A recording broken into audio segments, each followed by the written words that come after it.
Paz do Senhor Jesus, pessoal. Estamos começando aqui o nosso primeiro episódio do podcast Azusa, podcast dos Jovens da Matriz, da cidade aqui de Guaíba. Esse podcast que nasceu com o intuito de edificar a vida dos nossos jovens e também alcançar vidas através da palavra de Deus. Já queremos dizer aqui que esse podcast não tem interesse nenhum em fomentar algum tipo de debate, que na verdade o interesse desse podcast é que as pessoas sejam alcançadas através da palavra de Deus, da genuína pregação. E hoje nós estamos aqui com um convidado muito especial, ele que é nosso líder de jovens, nosso coordenador aqui também da UMADG, né? É um homem multitarefas na obra de Deus, coordenador de mídia e um grande amigo, evangelista William Justiniano. E melhor, pregador da palavra de Deus.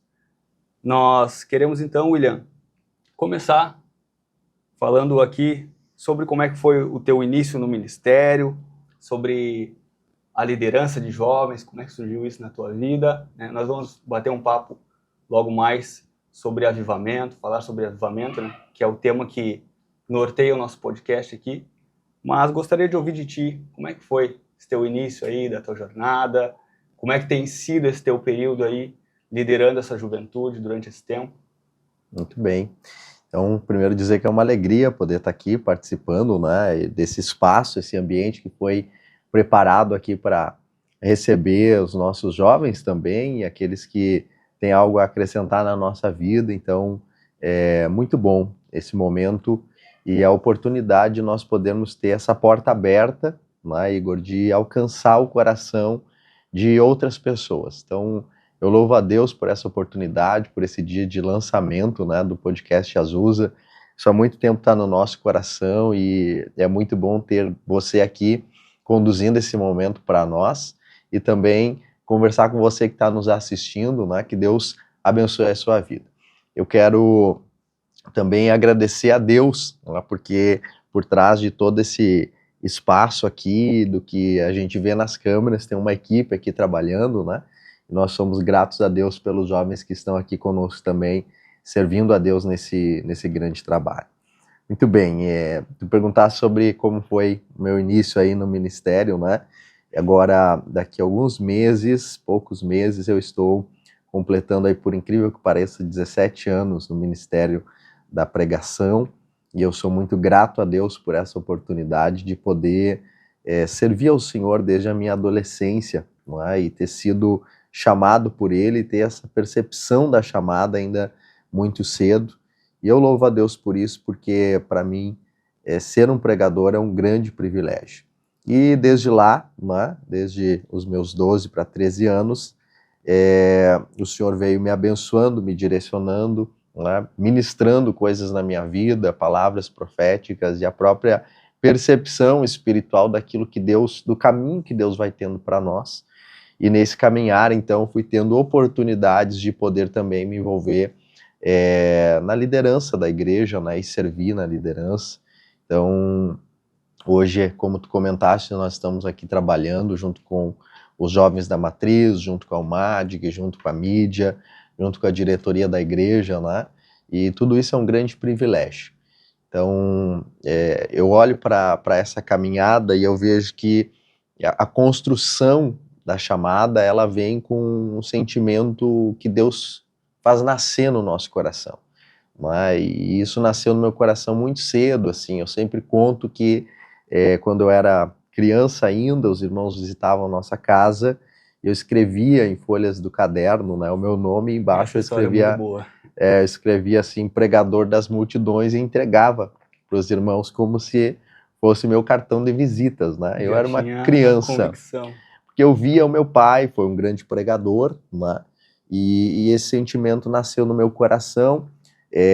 Quando criança, minha percepção era que era pela influência do meu pai, né? Depois eu fui entendendo que de fato Deus tinha isso para mim também. E esse entendimento, ele vem na constância da nossa vida com Deus, né? A chamada, ela nasce no coração de Deus e depois no coração do chamado. E ela é um processo embrionário até se tornar algo público, onde Deus começa a nos usar e as pessoas começam a reconhecer essa chamada efetivamente, né? E ver que de fato nós somos chamados por Deus para alguma obra. Então, a minha vida foi assim, não é? E já há 2 anos aí, liderando os jovens da Matriz aqui, nós viemos para a Matriz num processo de transição, né? Quando meu pai faleceu, então a gente veio servir aqui, e chegando aqui nós viemos para aprender, para continuar servindo a Deus no nosso lugarzinho ali. Mas Deus também nos enxergou, nossos pastores, né, nos viram aqui e entenderam de Deus que havia uma oportunidade para nós servirmos com os jovens. Eu já tinha trabalhado com os jovens na congregação São Francisco, né, tu estava lá nessa ocasião. Fui teu liderado. É isso aí. E também quando eu tinha 17 anos, o pastor Oswaldo ainda era o presidente da igreja aqui, ele me colocou como um dos coordenadores da UMADG naquela ocasião. Eu sempre digo que eu não sei o que o pastor Oswaldo tinha na cabeça de colocar um jovem de 17 anos, era o segundo vice, junto com o Noisaac Baldo, o pastor Gesiel. Nós trabalhávamos juntos, por 1 ano eu estive servindo ali. Então, eu fui jovem, né? Ainda sou jovem, mas eu fui jovem no departamento de jovens. Eu já comecei a me envolver na liderança ainda jovem, e hoje nós estamos aqui à frente dessa grande obra. Deus tenha abençoado aí os jovens da Matriz. Que bênção, que bênção. Falaste aqui um pouco sobre o teu pai, né? Com quem eu já tive oportunidade de congregar, né? Foi meu pastor, né? Um grande evangelista, um grande pregador da palavra. E o teu pai inspirou muita gente, inclusive tu, né? Como tu já disseste aqui. E é um motivo de grande alegria que tu esteja aqui nesse primeiro episódio, por tu ser um grande idealizador desse projeto, investidor nesse projeto, né? Sonhou junto, almejou junto, e hoje a gente está aqui gravando esse nosso primeiro episódio. Um grande investidor também em ministérios, né? Investindo também no nosso ministério. Hoje o fato de eu estar aqui apresentando, vencendo os medos, as barreiras, grande parte disso nós devemos a ti, mas, né, principalmente a Deus, que nos levantou para essa grande obra. E o fato de tu ser um jovem no meio de jovens, um líder jovem no meio de jovens, isso impacta muito, muito. Muitos jovens, assim como a gente olhava para o teu pai, se inspirava, muitos jovens olham para ti, se inspiram em ti, e isso tem um peso, né? E aí como é que tu lida com tudo isso, com essa questão? Isso é uma realidade muito grande, assim, né? Esse peso de tu, de alguma forma, estar sendo visto por alguém e alguém estar querendo reproduzir os teus passos. Então, eu já ouvi pessoas falando isso, e sempre que eu ouço isso eu estremeço muito, porque é uma responsabilidade muito grande quando tu está numa posição que alguém olha para ti, né, e tem uma expectativa. As pessoas que olham para alguém, elas têm uma expectativa, seja por admiração ou por inspiração, né, em relação a essa pessoa. Então, isso traz um nível de compromisso muito grande de não decepcionar, primeiro, o Senhor, porque o nosso compromisso é sempre com Ele, mas também essas pessoas estão olhando para nós, não é?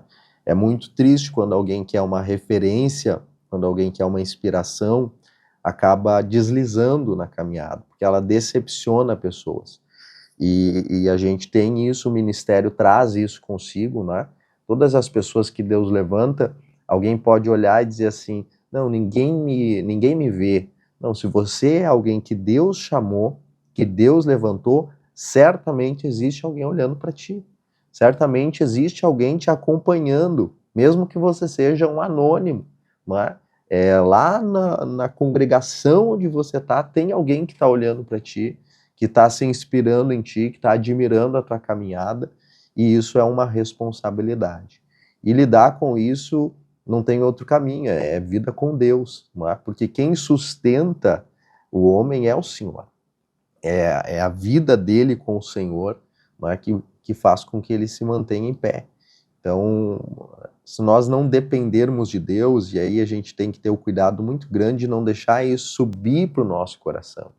e se transformar em algo que nos coloque numa posição que não nos compete, que é uma posição de exaltação, de soberba, porque aí nós acabamos incorrendo num erro muito grande, né? E a Bíblia diz que quem abate o soberbo é Deus. A gente tem que entender que não somos nós, é o Senhor.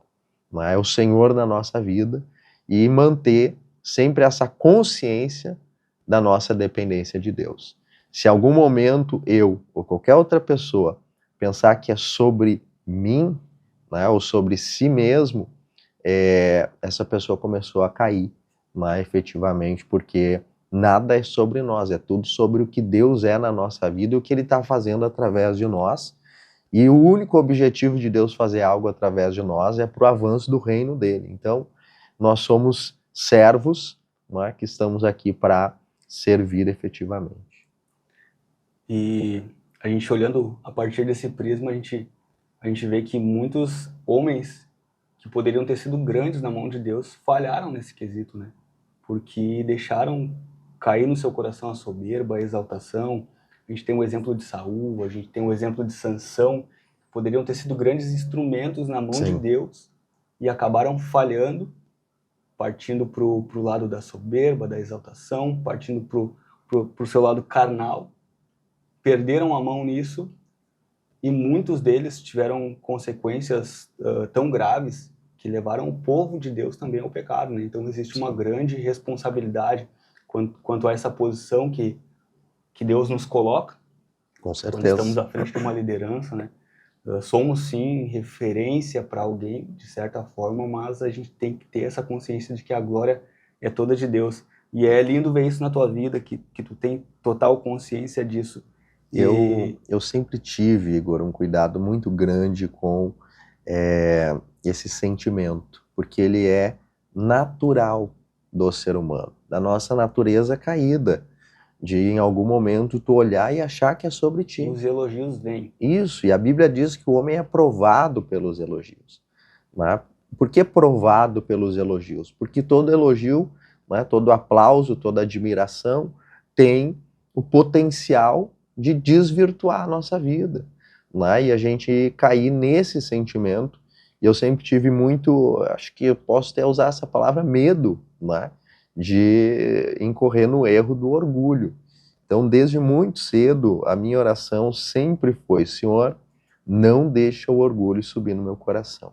Eu quero ser usado por Ti, eu quero que o Senhor me leve onde Tu quiseres me levar, me use da forma que Tu quiser me usar, e que em nenhum momento o orgulho suba ao meu coração. Porque, se tu observares, todos os erros, quase todos os erros, eles começam com o orgulho. Foi o orgulho que fez Lúcifer perder a posição que ele tinha no céu. Não é? Aquele sentimento de grandeza, de ser maior do que é. O que Deus estabeleceu não é suficiente, eu preciso de mais. Foi esse mesmo sentimento que corrompeu Eva lá no Éden. Não é? O que Deus estabeleceu não é suficiente, eu preciso de mais. E esse sentimento do mais, do maior, né, e a gente acabar de alguma forma nutrindo isso, como eu disse antes, o princípio de toda a queda. Né? Então a gente tem que ter esse cuidado, porque de fato o orgulho derruba muitas pessoas. Sim, com certeza. E o que se contrapõe a isso é o temor a Deus, né? Sem dúvida. Sempre nós nos colocando com temor diante de Deus. Dessa forma a gente consegue resistir a tudo isso. Porque a própria palavra diz que o temor a Deus é o princípio da sabedoria. E tu falava sobre esse o início da queda de todo homem. E eu me lembrava ainda essa semana quando eu lia sobre Caim. Caim teve a mesma oportunidade de Abel. Exatamente. Tiveram as mesmas oportunidades. William, tu começou aqui na Matriz, na liderança de jovens há cerca de 2 anos, mas antes disso, falou aqui sobre o falecimento do teu pai, e o falecimento do teu pai foi uma grande dor, uma grande perda, e também acredito que um divisor de águas no teu ministério, né? Sim. Acredito que todo grande ministério, quando Deus sempre quer operar através de alguém, isso é gerado de alguma forma através de uma dor. não que esse fosse o intuito de Deus, mas isso te trouxe uma grande dor e ao mesmo tempo, acredito eu, que te trouxe uma grande mudança e uma outra visão para o ministério. Como é que tu lidou com tudo isso após o falecimento, a morte do teu pai, né, encarar o ministério novamente, porque nós, né, vivemos tempos difíceis na época da pandemia, né, para quem não conhece a história do teu pai, né, o teu pai faleceu ali na época do Covid, e isso foi algo muito marcante para muita gente, mas principalmente para ti. Como é que foi para ti ter que lidar com tudo isso, voltar a recuperar tua fé em Deus e, a partir disso aí, ser cada vez mais um instrumento na mão de Deus? Sim.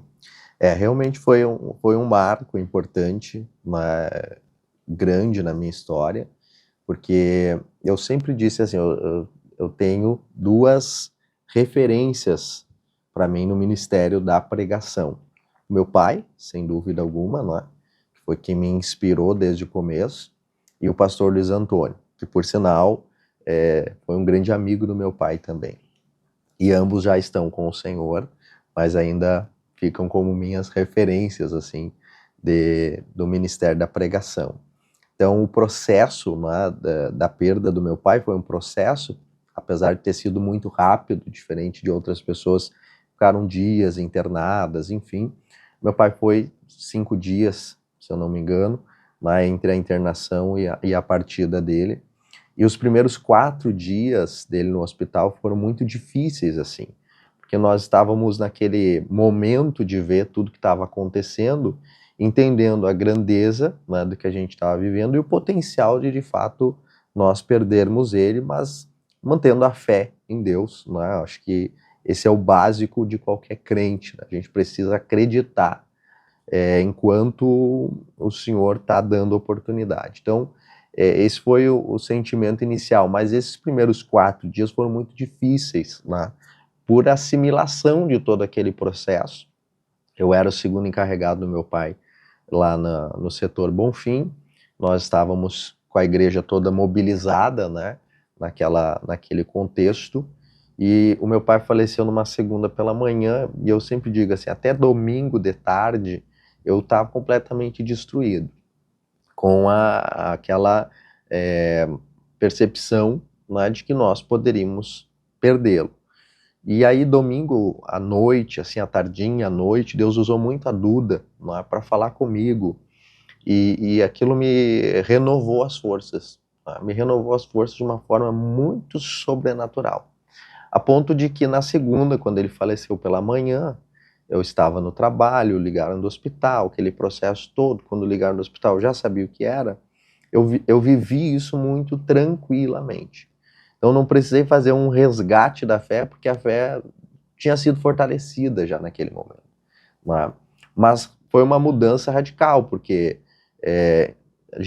nós caminhávamos juntos, né?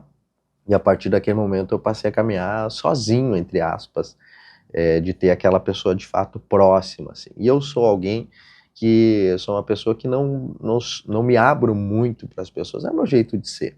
Então, perder o meu pai foi perder uma referência, mas também perder um confidente, né, alguém muito próximo. E eu precisei me reorganizar nesse sentido. Então, perdi meu pai, mudamos de congregação, né, viemos para a Matriz, entendendo o novo tempo que nós estávamos vivendo. E algumas pessoas diziam assim, Deus me deu a graça de poder pregar no sepultamento dele. Não teve velório, porque foi todo aquele contexto do Covid, mas ali na frente do cemitério, Deus me deu a graça de poder pregar para quem estava ali e falar sobre a salvação, né? E eu acho que isso é um elemento assim, importante de como também eu consegui vivenciar esse momento. E as pessoas diziam assim para minha família, né? Cuidem do William, porque o William está muito bem, então ele vai explodir daqui a pouco, ele vai em algum momento extravasar isso, então cuidem, né? Já vai fazer 4 anos, eu ainda não explodi, não vou explodir, né? Graças a Deus, porque eu entendi que Deus tem os seus meios de trabalhar, né? E o meu pai sempre foi alguém que sonhou muito com o céu, desejou muito o céu, viveu pelo céu, né? E entendo que foi uma conquista dele, né, de já ter chegado no céu. Eu sempre disse que eu não tenho dúvida alguma da salvação do meu pai. Algo que foi muito marcante para mim, e eu acho que para todos que estavam ali, né, nesse dia, foi que enquanto tu pregava, tu falou exatamente essas palavras. Uhum. Meu pai, ele sonhou, almejou, e agora ele Sim, conquistou o céu. sim, E isso, de fato, para quem está ouvindo, nossa, um filho falando isso sobre o pai, né, deveria estar triste, deveria estar, com certeza, sim. estava abatido, estava triste pela perda do teu pai, mas essa convicção e essa certeza, isso não só na minha vida, mas na vida de muita gente que estava ali, fez total diferença, né? E esse sentimento dele sempre foi muito inspirador para mim, né? Esse amor pelo céu, porque a gente sempre questionou ele em relação às expectativas no ministério, enfim, e obviamente ele tinha, todos nós temos, né, as expectativas de avançar no ministério, de crescer, mas ele sempre deixou muito claro que o maior desejo dele era o céu, né? Tanto que na lápide lá do túmulo nós escrevemos exatamente isso. E eu aprendi isso e carrego isso comigo, né, de forma muito viva, assim. Eu sempre digo para o Senhor, não permita que nenhum desejo meu seja um sonho pessoal, ministerial, enfim, né, N coisas desta vida possam ser maior que o meu desejo de ir para o céu, porque eu aprendi isso com meu pai. Então, para mim, o maior desafio, e que, obviamente, a falta, né, a ausência, ela nos mobiliza, mas a maior percepção de perda para mim era ter perdido alguém que eu tinha certeza que orava por mim, não é?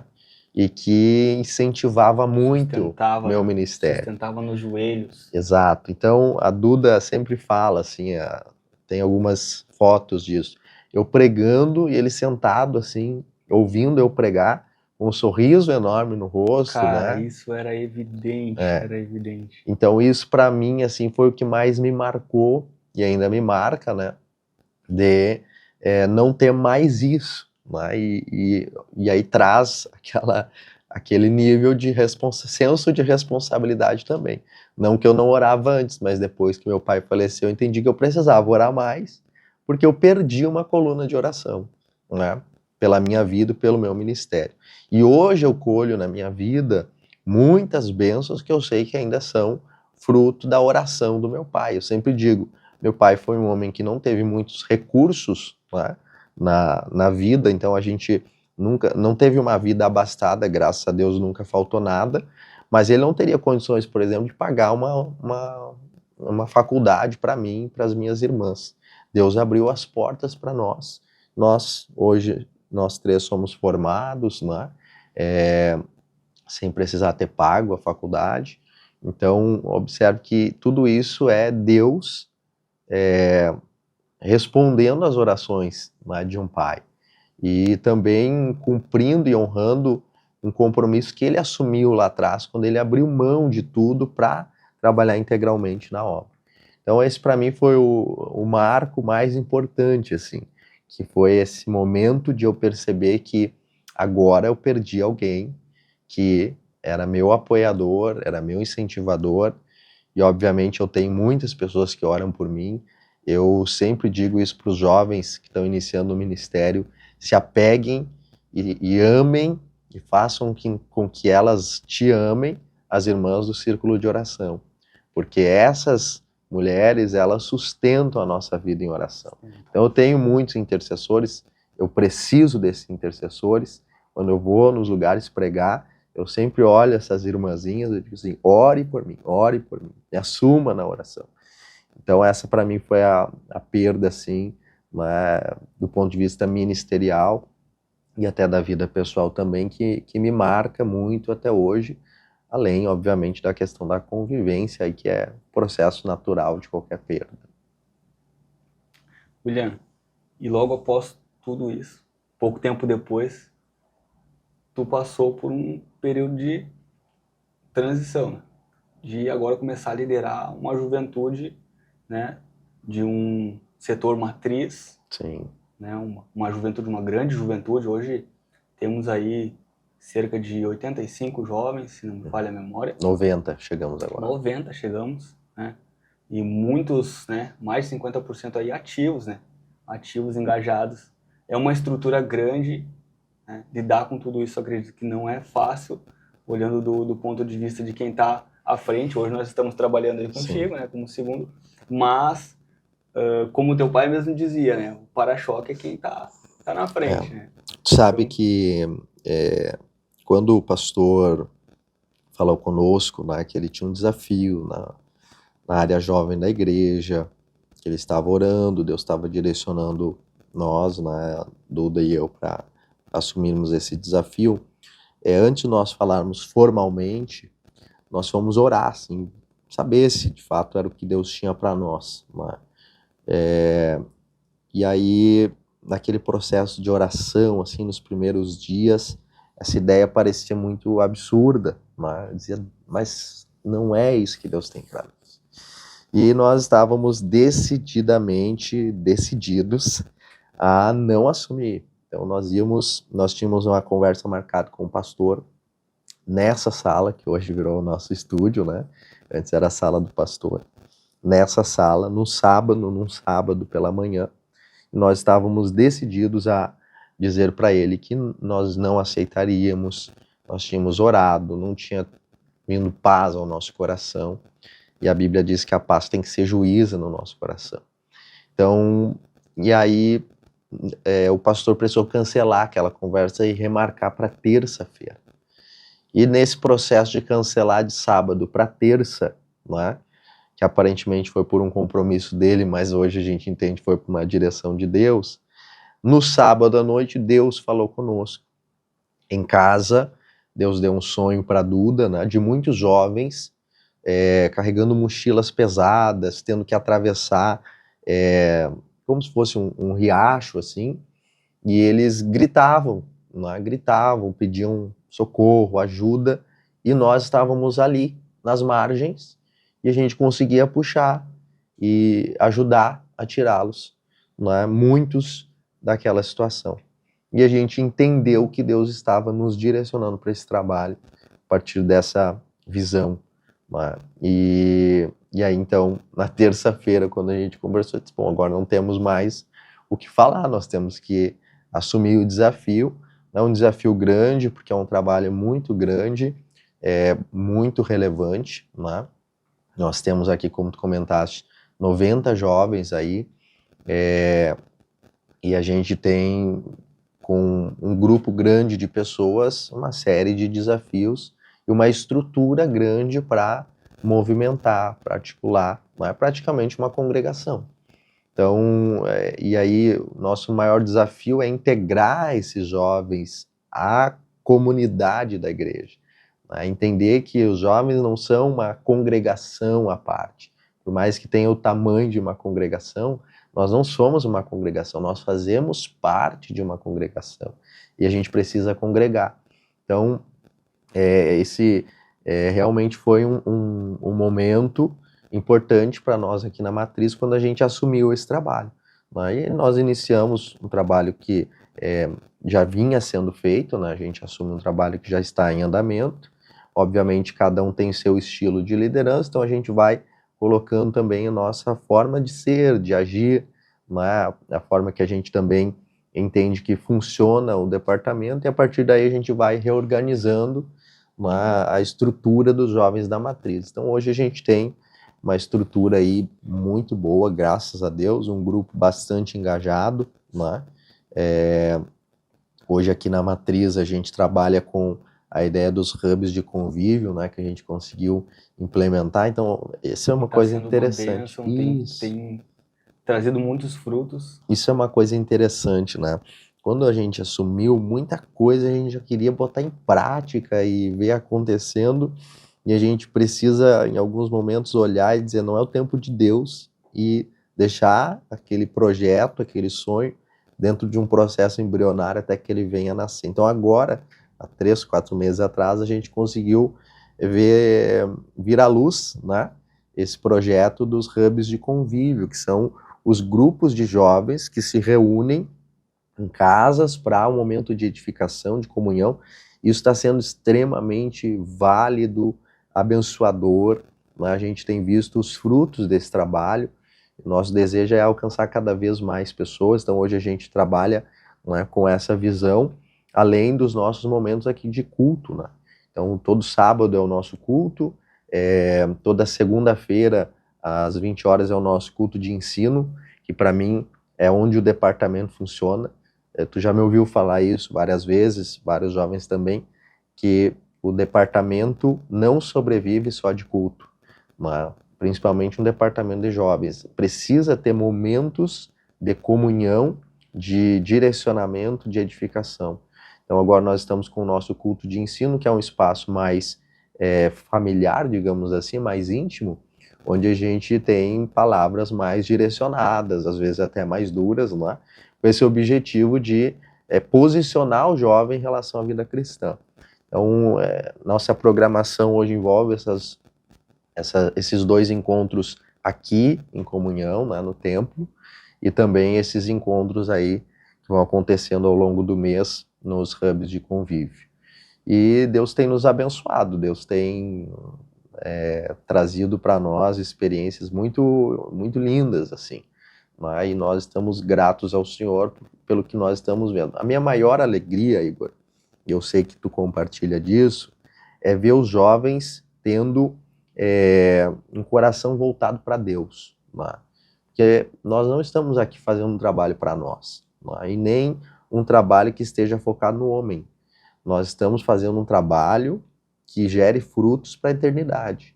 E eu vejo isso no coração dos jovens, assim, um coração voltado para Deus, uma sede por Deus, um desejo, né, pelo Senhor, pelo mover de Deus, um amor pela presença de Deus. Então isso nos nossos cultos é algo que me alegra muito de ver que nós estamos nesse nível de entrega, de rendição, né, de piedade também na vida comum e ordinária, e isso é o que Deus está fazendo aí. Amém, amém.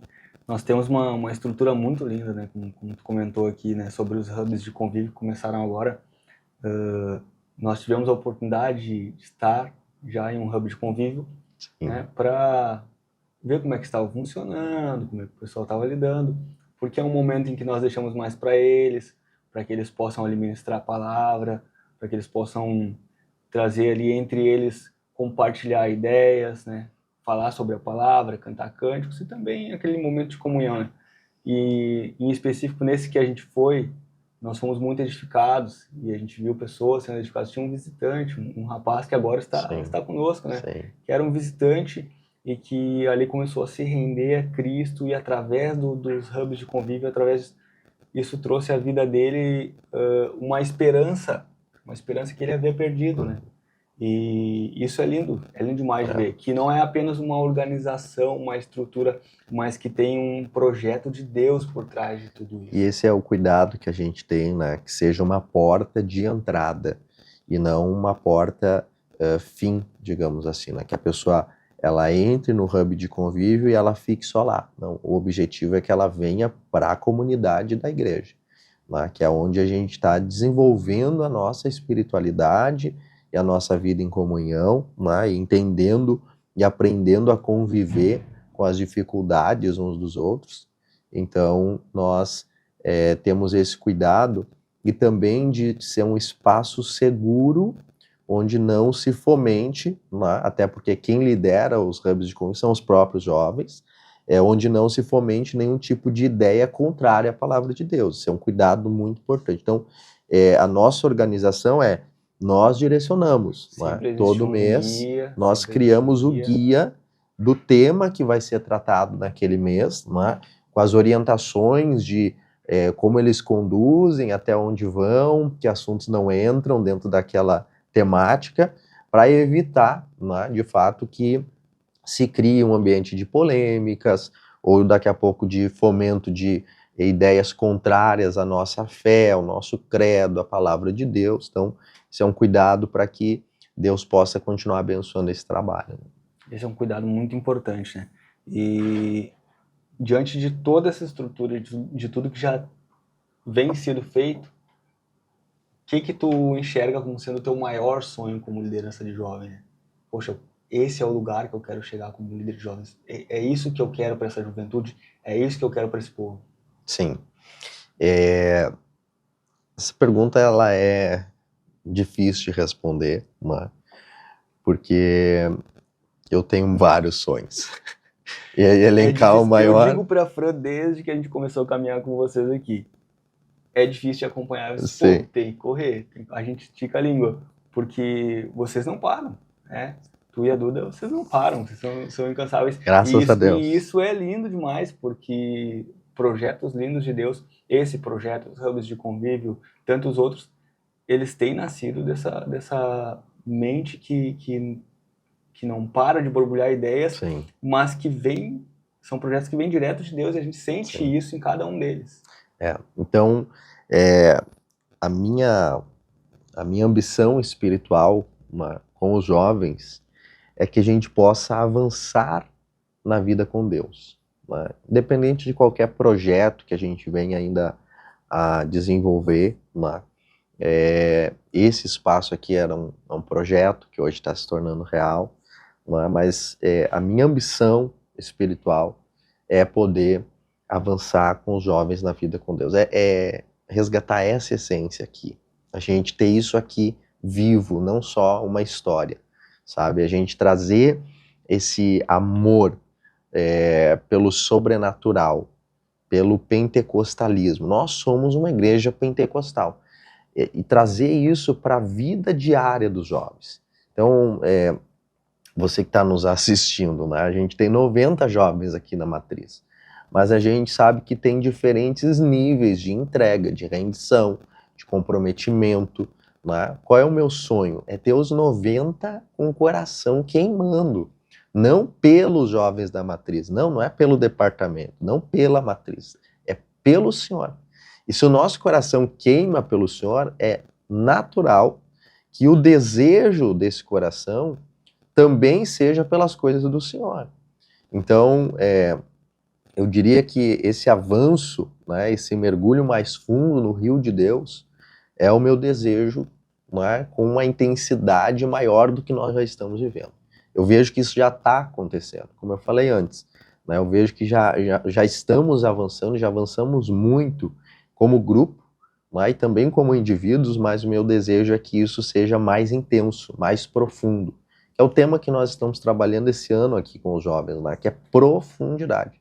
Deus tem um lugar profundo para nós, né? Deus, aquela visão do profeta Ezequiel, ela é uma visão profética, e ela também diz respeito ao que Deus tem para a nossa vida, né? Não é só exclusivamente para Israel. Deus tem algo para nós que nós podemos avançar cada vez mais e atingir um nível cada vez mais profundo, e o rio é o próprio Deus.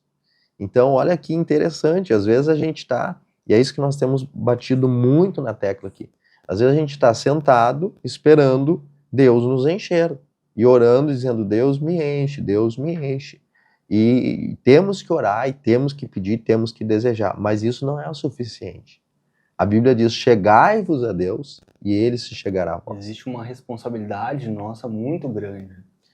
A mesma Bíblia diz, não vos embriagueis com vinho, mas enchei-vos do Espírito. Todos esses verbos demonstram uma ação que é nossa responsabilidade. A verdade é que Deus ele está disposto a nos encher, e nós muitas vezes não estamos dispostos a dar esse primeiro Observe, passo. é minha responsabilidade me encher do Espírito. A orientação da palavra não é seja cheio, não, te encha. Então a gente quer a experiência do Pentecostes, a gente quer, né, aquele mover sobrenatural, a gente quer que se cumpra em nós o que aconteceu com a igreja primitiva, e todos foram cheios do Espírito, está escrito lá.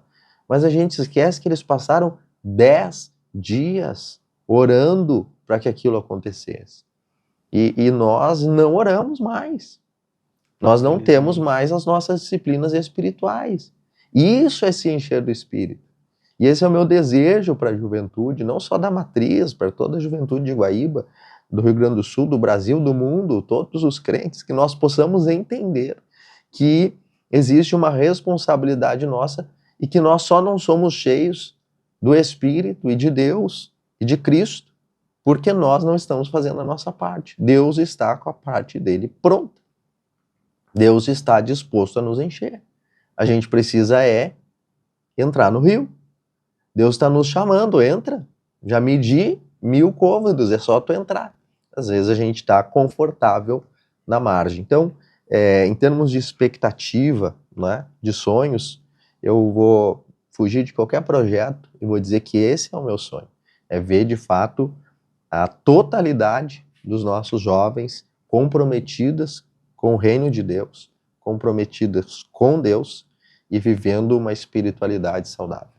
Acredito que esse seja o sonho de toda a liderança genuína.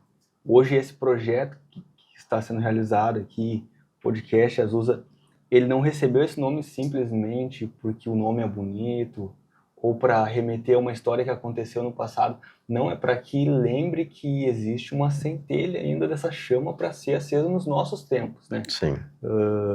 Ainda essa semana eu estava relendo e eu anotei algumas coisas sobre o avivamento Azusa e algo que me chamou muito a atenção, que está escrito lá no prólogo do livro, diz assim, este autêntico relato do derramamento do Espírito Santo sobre Los Angeles em 1906 há de chocar o movimento pentecostal atual por mostrar que eles têm deixado seu primeiro amor, quase na mesma medida em que os metodistas se apartaram do ardor flamejante de John Wesley. Então sempre existe uma centelha e nós acabamos nos esquecendo dessa centelha. Deus está disposto a encher uma nação, mas nós ficamos à margem, como tu disse. Nós não conseguimos dar o primeiro passo, e dar o primeiro passo é difícil, porque exige muita coisa de nós. E dar o primeiro passo é difícil, dar o segundo é mais difícil ainda, dar o terceiro é pior, mas existe uma fase que é a pior de todas, a mais difícil, que é quando você avança no rio de Deus e você chega naquele momento que Ezequiel chegou, que você constata que não dá mais pé. Nesse momento que não dá mais pé, não é? Dentro dessa ilustração, é o momento que você sai do controle da tua vida. Porque quando você entra num rio, né, num lago, que não dá pé, você fica totalmente vulnerável à correnteza do rio. O rio te leva para onde ele quiser. E esse passo é o mais difícil. Quando você está com os pés firmes, isso significa que tu tá no controle, tá decidindo se tu vai para lá, vem para cá, vai para a direita, para a esquerda, avança, retrocede, tudo contigo no teu poder de decisão. Pro passo onde tu não tem mais pé e agora tu precisa depender totalmente da correnteza desse rio te levar para onde ele quiser. Esse é o passo mais difícil na vida com Deus. E nós temos a tendência de manter o controle da nossa vida. Então a gente diz, cumpra a tua vontade. Mas na verdade a gente quer decidir, não é? E essa oração ela é teórica. A grande mudança da nossa vida é essa oração se tornar prática. A gente chegar nesse nível do relacionamento com Deus, onde o rio de Deus nos leva para onde Deus quiser. Isso é dependência, isso é entrega total. Isso é tu saber que Deus vai fazer o que Ele quer na tua vida. E a melhor coisa, só que a gente tem dificuldade de fazer essa transição do pensamento, de dizer, Deus, eu quero viver tudo que tu tem para mim. Por que isso é difícil? Porque nós temos a tendência de manter o controle e saber o que vai acontecer. Eu quero ter a previsibilidade do meu amanhã. Se eu tô no controle, parece que isso é mais fácil. Na verdade, é uma grande ilusão, não é? Depender de Deus é a melhor decisão que nós podemos ter. E tu não tinha chegado na matriz ainda, quando nós, em oração e numa decisão colegiada, nós escolhemos esse nome aqui, entendendo não do aspecto saudosista, né? A história. A história é linda, é importante, foi um marco, né, do pentecostalismo, mas na intenção de resgatar a essência do que foi o avivamento da Rua Azusa, né? O reavivamento da Rua Azusa. Para nós, nos nossos dias. Bem como tu comentaste, Deus ainda é o mesmo. E vou até corrigir essa frase. Deus é o mesmo, não é ainda. Porque ainda dá a impressão de que em algum momento ele vai deixar de ser. Não, Deus é o mesmo. A Bíblia diz que Jesus é o mesmo ontem, hoje e eternamente. Então, Deus é o mesmo que foi lá em 1906, naquele movimento espiritual que aconteceu lá. Ele é o mesmo hoje, em 2024. Então, nós temos o potencial na nossa mão de viver o que eles viveram. Nós precisamos estar dispostos a fazer o que eles fizeram. A gente para analisar a história e olha para trás e olha para tudo isso lá para o ano de 1906. Pessoas que abriram mão, como o próprio escritor, o Franklin Bartman, que ele disse que teve que abrir mão de tudo, realmente. Realmente teve que abrir mão de tudo. E muitas vezes ele não tinha dinheiro, tinha só o dinheiro da passagem de ida para ir para a igreja orar. E ele ia só com o dinheiro de ida, orava, e no retorno ele era abençoado por algum irmão que pagava a passagem dele de volta para casa. Essa disposição de pagar o preço, né? Isso é incrível, porque isso demonstra esse passo que tu falou, que é o passo da total dependência. Sim. Que é o passo onde a gente já não se comanda mais, em que a gente só quer fluir no Espírito. E infelizmente, a gente acabou perdendo isso com o passar do tempo. De alguma maneira, não sei como, mas perdemos. Se a gente olhar para a nossa adolescência até mesmo, a gente era inspirado a buscar o Espírito Santo, a gente era muitas vezes ali pelos nossos líderes inspirado a orar, a buscar, a clamar pelo batismo com o Espírito Santo. E a gente orava e dizia: Senhor, me batiza com o Espírito Santo, me batiza com o Espírito Santo. Muita gente nem entendia o que a gente estava fazendo, né? Alguns líderes, por uma certa ingenuidade, fala aleluia e glória a Deus, aleluia e glória a Deus, que daqui a pouco Deus vai te batizar. E muitas vezes Deus batizava 1, 2, 3, às vezes 10 em um culto. E a gente vai vendo que isso vai se esfriando com o passar do tempo, a gente vai perdendo esses momentos. E isso é triste a gente analisar na nossa própria vida, mas a gente vê que também a gente tem um potencial, né? Como igreja, hoje aí como um grande grupo, né? De fazer mais, de buscar mais, né? E a gente precisa voltar esse caminho para esse ponto de que a gente perdeu de alguma maneira. Eu não consigo pensar em avivamento sem pensar lá em 2 Crônicas 7,14, quando Deus disse: meu povo se humilhar, orar e buscar a minha face, se arrepender dos seus maus caminhos, aí sim ele vai ouvir dos céus, vai curar a terra.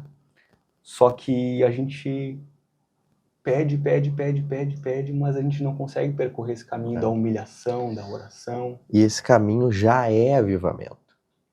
Esse caminho da oração, do arrependimento, já é uma grande marca. Já é avivamento acontecendo. Não é? Os primeiros movimentos de um avivamento. Depois, não é, a gente vai começar a ver os frutos desse início de caminhada na vida externa, digamos assim, e até social. Porque um avivamento, ele impacta a cidade.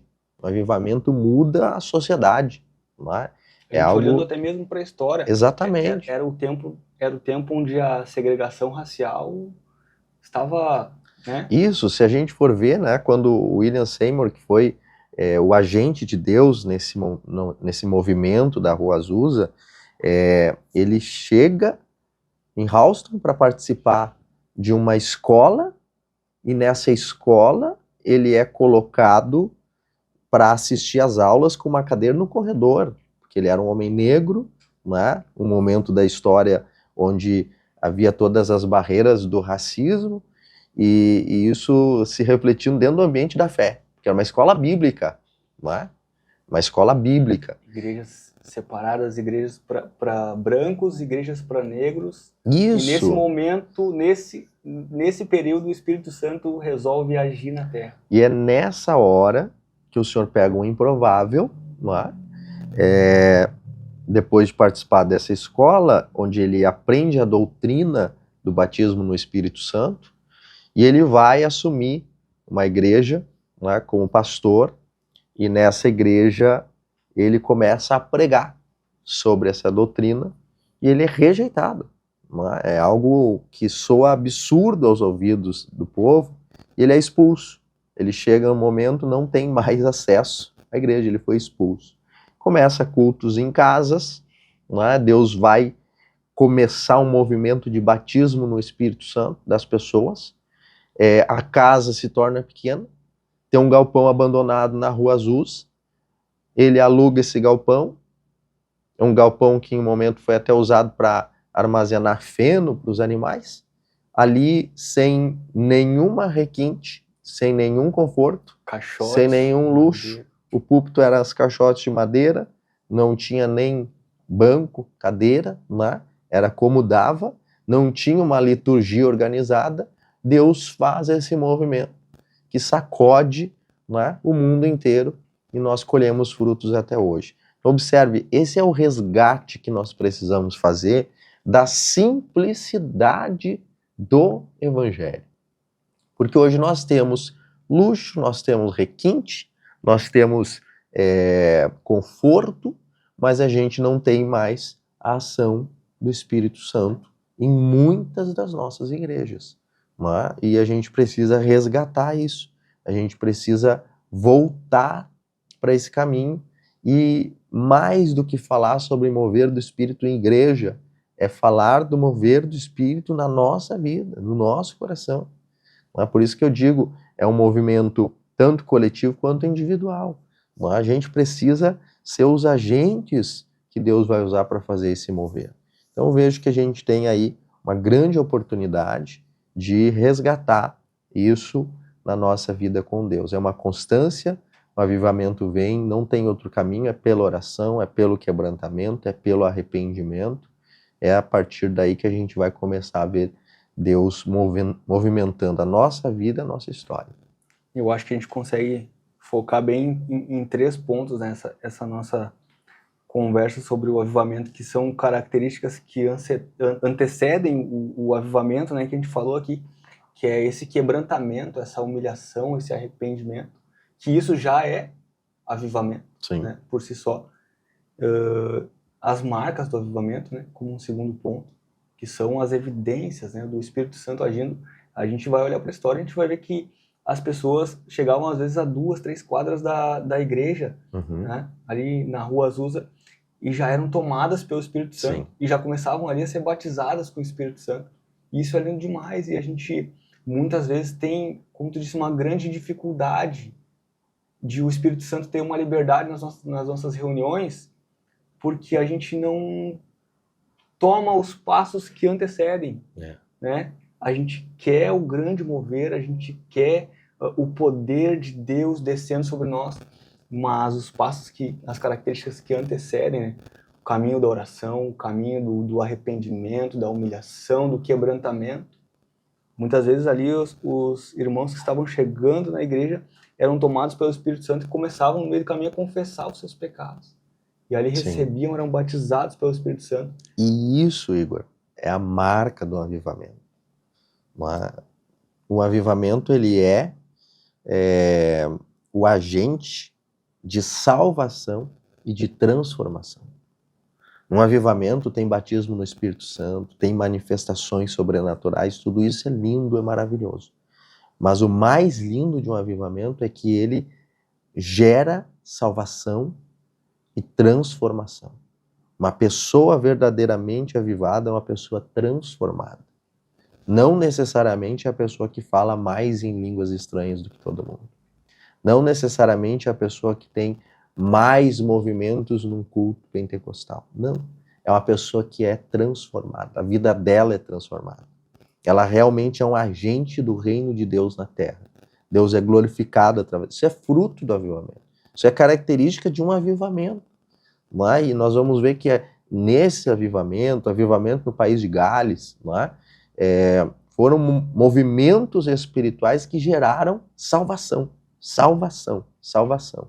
Então a gente não pode, como departamento, como igreja, desejar um avivamento para que a gente, dentro do ambiente, do templo, desfrute da glória de Deus. Somente aquele ambiente para edificação, para se alegrar. Exato, esse avivamento tem que transcender o templo, ele tem que impactar a cidade. Isso é um verdadeiro avivamento.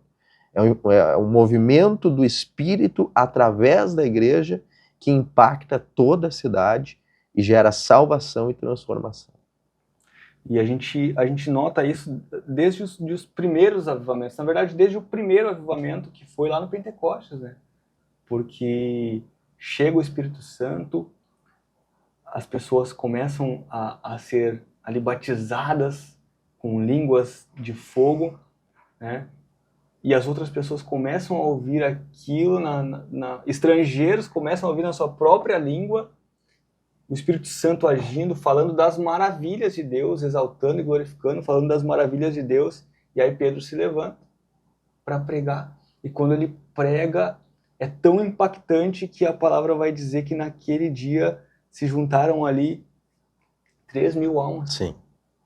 Então, é lindo demais, porque ele não prega sobre um poder, não prega sobre algo que vai te maravilhar. A pregação dele é focada no arrependimento, é focada em Cristo, é focada exatamente nesse ponto. E quando ele termina a pregação, as pessoas se achegam a ele e perguntam, olha, o que é que nós devemos fazer? E a resposta dele é simples. Arrependam-se, sejam batizados. Sim. E aí depois disso, vocês receberão o dom do Espírito Santo. Então isso é lindo demais. E é como tu disse, nós precisamos ter essa clareza.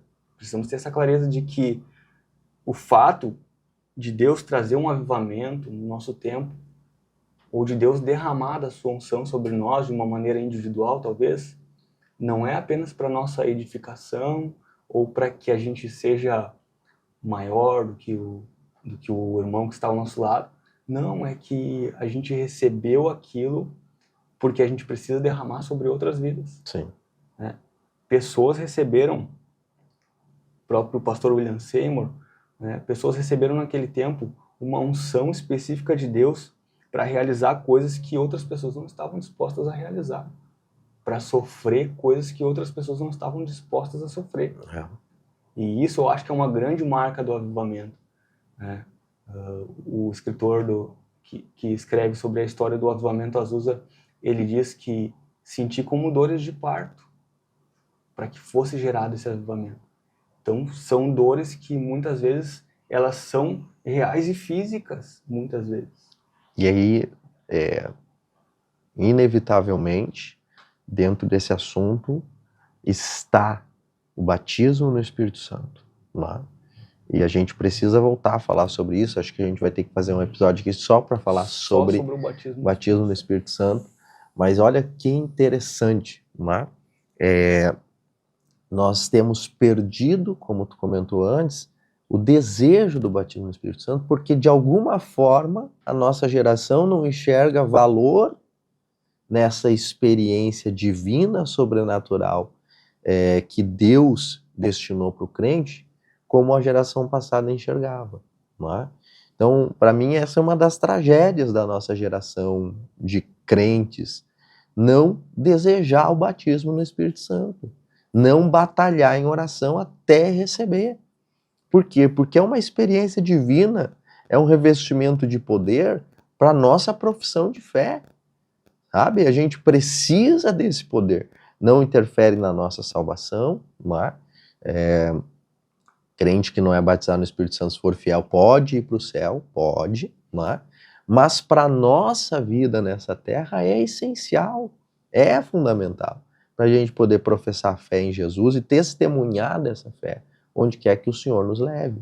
Então esse revestimento de poder, ele é extremamente vital para a vida cristã, e a gente precisa resgatar isso, precisa voltar a buscar isso, e esse caminho, ele vai nos levar de volta para uma vida espiritual ativa com Deus, e uma vida aí de fato envolvida no movimento do Espírito. Pois é, em algum momento da história, nós acabamos nos esquecendo desse genuíno avivamento. Nós estamos completando, nesse ano nós completamos 100 anos de Assembleia de Deus aqui no Rio Grande do Sul. E a Assembleia de Deus nasceu nessa chama, né? Nasceu debaixo desse fogo do Pentecoste. E nós vemos, como tu disse, que muitas vezes já não é mais fomentado esse desejo. As pessoas elas se deslumbram com o ministério, elas se deslumbram com cargos eclesiásticos e elas não compreendem o peso espiritual que tem por trás desses cargos, que tem por trás do ministério. Hoje, quando olhamos para a figura do nosso pastor-presidente, muitas pessoas olham e almejam talvez uma vida como a dele, mas não compreendem o peso espiritual que ele carrega nos ombros. Sim. O peso que ele tem que pagar em oração, que ele tem que clamar misericórdia, que ele tem que pedir forças do Espírito Santo para que ele consiga suportar a carga. Muita gente que se apega na posição, né? Mas eu vejo uma coisa que é uma boa notícia. Eu vejo que existe um mover no coração de muitas pessoas se voltando para isso, né? E olha que interessante, né? A gente fala sobre batismo no Espírito Santo. Tem muita gente que usa a expressão batismo com o Espírito Santo. Eu prefiro batismo no Espírito Santo, porque traduz melhor o que é essa experiência. Todo batismo envolve alguém para ser batizado, alguém que batize e um elemento da imersão, né? E o batismo no Espírito Santo não é diferente. Por isso que eu prefiro essa expressão no Espírito. Por quê? Quem batiza é Jesus. O candidato somos nós. E o elemento da imersão é o Espírito. Então olha que experiência sublime. Lindo. Jesus te pegar e te mergulhar no Espírito Santo. Como é que alguém não vai desejar isso? Não é o falar em línguas por falar. É por tu estar num nível de intimidade onde o próprio Jesus te mergulha no Espírito. Eu acho que, como tu disse, essa é uma boa notícia. Eu vejo que muita gente já tem se despertado para isso. Já tem se despertado para busca desse avivamento. Não só um avivamento individual, mas um avivamento no coletivo. Um avivamento quanto igreja, né? Aqui temos falado muito aqui na nossa igreja, também no meio dos nossos jovens, e pregado sobre isso. Esse foi o nosso tema desse ano, profundidade. Mas não só uma pregação para que fosse ouvida de uma forma teórica, não, para que fosse realmente experimentada na prática, né? Para que os jovens pudessem ter essa busca, esse desejo de querer mais, viver mais do Espírito Santo. E como tu disse, é lindo quando a gente ouve o relato de algum deles falar, olha, o dia que mais marcou a minha vida foi o dia em que eu fui batizado no Espírito Santo. E isso é Azusa, não é? Essa essência, esse mover. E é isso que a gente quer aqui. Que esse podcast, que esse espaço seja um espaço onde a gente, de alguma forma, consiga lançar uma semente no coração de quem nos ouve, de que nós precisamos resgatar isso e que só depende de nós. Deus é o mesmo. Deus é o mesmo dos dias de William Seymour. Deus é o mesmo dos dias da Rua Azusa. E veja que aquele galpão, depois de alguns anos, William Seymour morreu em 1922, a esposa dele ficou ali até 1931, foram lá, né, e não teve mais a continuidade, e aquele galpão foi demolido, né, mas o espírito continua o mesmo. Então, não é o apego na história, não é o saudosismo, é saber que o Deus que estava lá é o mesmo que está aqui, só que a gente precisa ter a mesma entrega, a mesma disposição. Então esse é o nosso desejo para esse espaço aqui, né, que seja de fato uma porta aberta para que uma semente do mover do Espírito, da ação do Espírito, da atuação do Espírito, possa tocar o coração de alguém e germiná-la. Amém. Deus ele não se limita a uma época específica na história, um tempo específico e nem a um local geográfico, né? Ele tem esse interesse em nos encher e nós precisamos ter esse interesse dessa busca, né, com Ele. Com certeza. E algo que eu tenho visto é que uma das características que antecede esse momento do avivamento é que quando o povo está de alguma maneira sofrendo, ele decide buscar a Deus com mais fervor. E nós estamos vivendo nos dias atuais dias difíceis, dias de oposições ferrenhas contra a nossa fé. E eu acredito nesse avivamento genuíno. Como tu disse, esse aqui é um espaço onde nós queremos fomentar isso. A fé para que você que nos assiste aí possa entender que Deus ainda, ou melhor, como o William disse, Deus é o mesmo. E o segredo está na constância, não é? Alguns meses, talvez um ano atrás, não me recordo agora exatamente quando, a gente teve um movimento numa universidade, né, que os jovens se reuniram para fazer um culto. Aquele culto foi se prolongando, foi noticiado, e foi 3 dias, e as pessoas lá, que o coração quebrantado, se rendendo e fluindo, a gente, né, via ali fluindo, e alguém dizia, está começando um avivamento. O que é isso? É um sinal de que a nossa geração está desejando isso. Mas ali teve o seu momento e se extinguiu, né? A gente precisa entrar na constância. A vida com Deus é constância. O apóstolo Paulo disse, sede sempre firmes e constantes, sempre abundantes na obra do Senhor. Então, esse é o segredo. Nosso coração pulsa por Deus, nosso coração pulsa por algo do Espírito, e às vezes a gente não consegue ter a constância para alcançar esse algo e para alcançar esse nível de intimidade com Deus. Então, a gente precisa romper com as distrações, romper com as preocupações, né, e entrar nesse ambiente onde Deus se move, e a gente ser um instrumento de Deus aí para de alguma forma marcar a nossa geração.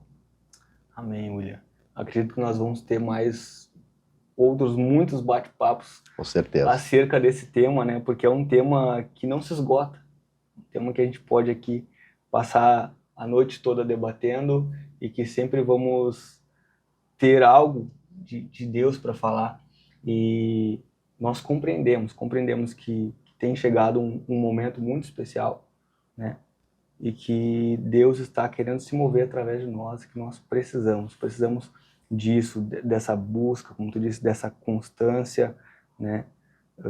O avivamento ele não é gerado do dia para a noite, assim como uma criança não é gerada no ventre materno do dia para a noite. É um processo. Existe um processo secreto também, existe um processo que é gerado lá no secreto, no oculto, até que ele seja visível e aparente. A gente compreende isso também. Uma criança demora 9 meses no ventre materno até que ela possa vir à luz. Assim como um avivamento, ele não nasce da noite para o dia. Existe um processo do secreto, muitas vezes com pouquíssimas pessoas, né? Eram cerca de 120 lá no dia de Pentecostes. Mas o Espírito Santo foi acrescentando o número. E a gente crê nisso, a gente crê que Deus ainda pode fazer através das nossas vidas, mesmo entre poucos, mas Ele pode pegar esse pouco e transformar em muito. Com certeza. E sacudir uma nação. Nós cremos que a nossa nação é uma nação que está entregue nas mãos do Senhor Jesus. Nossa nação é uma nação consagrada ao Senhor Jesus e que ainda tem crente para se levantar nesse Brasil e para dizer que nós estamos vivos, que essa obra ainda está avivada. Clamar como o Abacuque clamou, aviva a tua obra, Senhor. Então nós queremos clamar sobre isso, por esse avivamento e buscar cada vez mais. Eu agradeço por esse bate-papo, por essa noite, né? Quero dizer que é uma alegria poder te ter aqui nesse primeiro episódio. Tu vai estar aqui muitas outras vezes, com certeza. É isso aí, esse é o objetivo. Nós estamos juntos. Que bom que nós temos esse novo espaço, essa porta aberta, né? Nossa igreja como campo também está usando esse espaço, né, para o podcast Farol, e a gente está feliz com esse momento que Deus está nos oportunizando. Então sei que nessa mesa vão sentar pessoas direcionadas por Deus e capacitadas por Ele para nos abençoar, não é? Que Deus também te dê graça, Igor, à frente aqui do nosso podcast aqui dos Jovens da Matriz, para direcionar esse momento também, não é? Esse é um canal de bênção para o nosso povo. Amém. Então, para você que nos assistiu, que gostou desse vídeo, eu peço para que você deixe seu comentário aí embaixo, também que você curta esse vídeo, se inscreva aqui no nosso canal, né? Deixe seu like e fique na paz do Senhor Jesus Cristo. Até o próximo episódio.